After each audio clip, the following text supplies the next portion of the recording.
everybody, what's up? It's your girl Six, and you have gotten to another episode of Six in the City.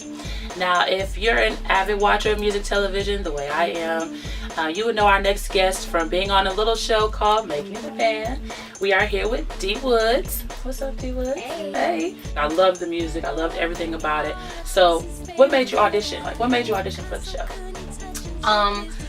At the time, I was finishing school at New York University Teacher School of Arts, and also recording and auditioning for other everything, Broadway, music videos, TV, film, everything. Just like, I'm about to graduate, so I need to find a job. So a producer that I was working with by the name of Adam Blackstone told me that he heard that, on a prior season that they didn't choose the group, and he was like, you should audition. And I was like, really? Why do you think that's a good idea? Right. And he was like, well, because what's the worst that can happen? I mean, you gonna kill, but I mean, even if you don't get picked, we finish your project and then we circle back, and then with the connections you make, you'll be able to pass it off to them. I was like, oh, that's a good strategy. Okay, so but I can't make it because I just got this tour that I was dancing for on the How the West Was Won tour, which was Snoop and The Game. And so I was like, I guess I'm gonna miss it, whatever. And he was like, nah, I'm gonna find a city that you can audition in. So while I was on the tour, he's letting me know, can you make it to this one? Can you make it to this city? Can you make it to this city? And finally I was like, oh, I can make it to Detroit. Right. And so I auditioned in Detroit. The rest is history. Yeah, definite history, definitely. So how did you like reality TV? How was that an adjustment in your life with being on TV as a reality TV star? Well, because, watching reality TV, growing up and seeing the different figures, and everybody has horror stories of how they feel like they were falsely, depicted. Right. Or you see the fights, or you see I just definitely didn't want to be another case of that. So I was very mindful of how I conducted myself, and then also being in the room, just really observing and just really realizing that everybody here, the network, the producers, of course the head figure or whatever, they all have ulterior motive. They all have intentions. Right. Entertainment. And it's not for my best interest. So I need to have my best interest and know how to play the game and play and manipulate what's going on, so that I know that I can come out okay. Yeah. So, and protect your brand. Right, yeah, exactly. Yeah. So that's what the number one thing was, no matter what happens on this show, and I don't have control of what's going to be edited or how they want to show me, but I have control over what I do here, so they can't create something that never happened. Right. Well, they do a good job of doing that, though. Yeah, I've heard that about reality TV. They do have a good way of taking sound bites or taking facial expressions and cutting and pasting and changing the chronological order of things and all that stuff. So it's just you just have to really have your goals in mind and know what you want to be portrayed, what you want to convey to the audience.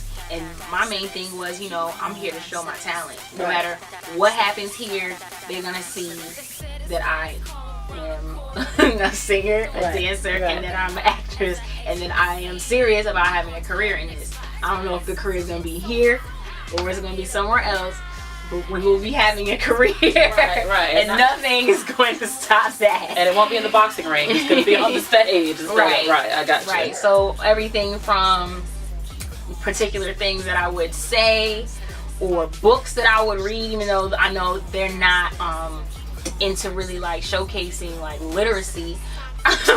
But I would still just have a book in my hand as I'm having a conversation. But reading is cool, y'all. Reading is cool now. It is. The message. But it's just all about how you kind of strategically place stuff. Even if it's a T-shirt that I'm wearing that is a reference to something. Yeah. You know what I mean? That just lets people know who I am and what I stand for, because I know that I don't have control over the edit. So those are the things that I thought about, and that I continue to do. Hiring my own PR, investing in myself, really fine-tuning a website for myself, and nurturing a fan base and a following and being involved in other people's projects or philanthropy or what have you. And that's what I did to make sure that, you know, okay, I have this platform on television, but it's really about me taking my career in my own hands, because I can't expect them to have my best interest, which they didn't, and they don't. So just know that for anybody, just like, you just have to have your own best interest at heart and put that first. And artist, you just brought up a good point too.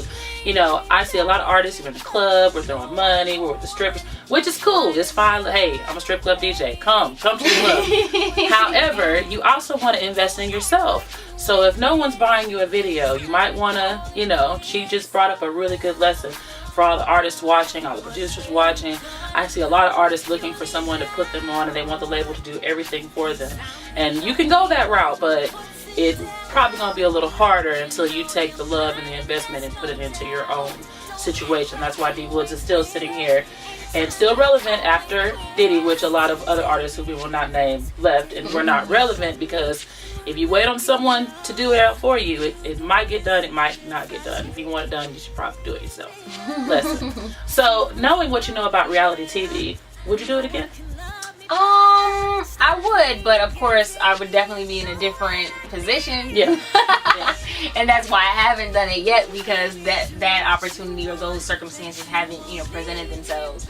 Where it's like, okay, you know, this is not my first time at the rodeo, so no, I'm not gonna go for that. Or I'm protecting these, you know, interests. So if you're not cool with that, then I guess we ain't gonna do it. Sorry, you know what I mean? And just knowing your worth, and at the end of the day, like, I'd rather not be on television than be on television for the wrong reason. So it would be more like a D.Woods show and less of a Love and Hip Hop. Yeah. Yeah. No shade. Looking forward to your next project. So tell me about the project that you're working on currently. Well, right now we are kind of in the rollout process of the film Blackbird that I'm in, which is starring Monique and Isaiah Washington. And people can go to theaters now and see it. It's in select cities. Check your local listings and everything, but it will be coming to, you know, widespread release, video on demand, Blu-ray disc, everything. And my label, Wood Grain Entertainment, has paired up with the production company Tall Skinny Black Boy Productions, which is Patrick Ian Polk, the director and writer of the screenplay of Blackbird. We teamed up to do the soundtrack, to put the soundtrack out. So there's a single out now called Find Your Way, which is featuring myself. And we're promoting all this music, but also, you know, Wood Grain Entertainment is working on a lot of different music, and a D.Woods project, and also artists that I have in the wings, waiting, cooking up fire.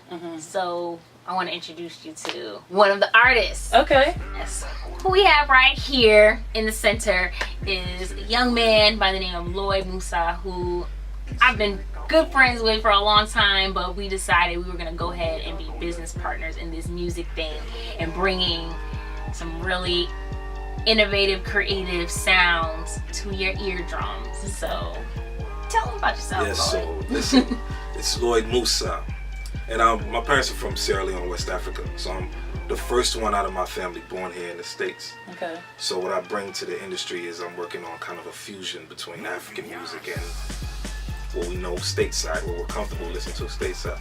So it's a hip hop version, worldly, big version. New music is what it is. Right. It's new to you. It's like a new taste to your palate, you know?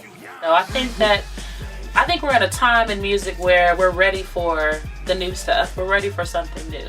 And artists, I tell people this all the time, like, don't be afraid to try new things. You don't have a strip club record, doesn't have to be about strippers. It could just be a good record. Like, just make a good record and you will do really good. So how did you guys meet? Like, what started the... We always get this Well.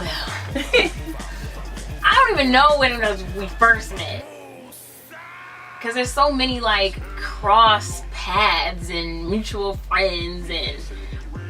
We'll say this. We'll say the official story is... We'll say this is my sister through an organization that we both were a part of. It's called YEA, and it was driven by Mr. Freddie Hendrix. So she was acting, I was already doing music. She was singing, I was already doing music, you know. So we kind of work with this theater group, and we're all good friends. Right. It's like a fraternity Big or a sorority fraternity. Hodgepodge of Sorority. talent. Gotcha. That's how that's what brought us together some way. We don't even remember. Right. Okay. Because out of this group, we have people who are on Broadway, who are in film and television, who are in the music industry, you know, Grammy Award winning, you know, writers, producers, artists, behind the scenes, producers and makeup artists and composers and, you know, set design, choreographers. Like, everyone kind of was like at a very right time to just be blossomed into like these artists. Right. And Freddie Hendrix has a gift of finding talent out of people who don't even think they have talent. Right. You know, so he'll see you and he'll be like, and maybe even everybody else in the company is like, but then it just comes out, and you know, we have these great people who are doing wonderful things, and we're just two examples. Okay, so is your project going to be the first one out of the collective, or is your project going to be the first one?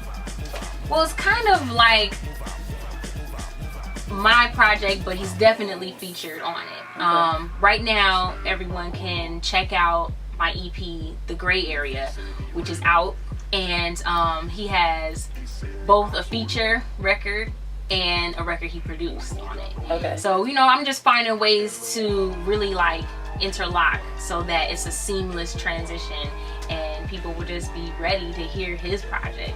But you'll get tastes of it through my music and then through our live shows and things like that. Right now, today, we're in the studio with Ace Harris, and we're working actually on a ATL Liberia collaboration album. So it's more of like, you know, him and I, we always the same concept, right? Mm-hmm. The same concept is bringing African music and making it kind of where we are, meeting us where we are, Right. but still evolving our ear into another sound. So this particular project we're working on is more of it's like an EDM mixed with like Afro sounds.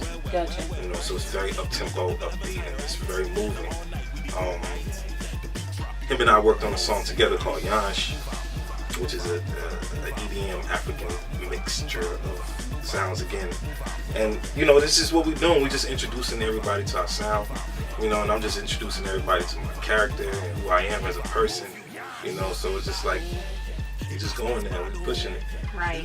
So we're just laying the groundwork for everyone to join the movement. And of course, people know me, but they have to get to know me all over again. Because like I was saying, I wasn't really able to give everything because I was in the confines of another. Let me tell you something. Yeah. I don't think a lot of people know. I'm not saying this because it's my homie, my sister, but I really don't think a lot of people know how talented she is. Beyond I got what it. we see, Yeah, I beyond can what see that. we know. Yeah.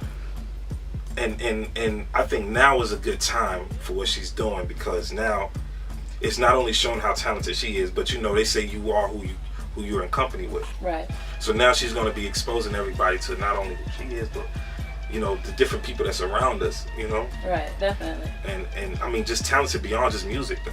You know what I'm saying? I'm glad to be a part of that. I'm looking for. I feel like I'm getting some exclusive stuff here right now. Like, I'm really looking forward to what's coming next.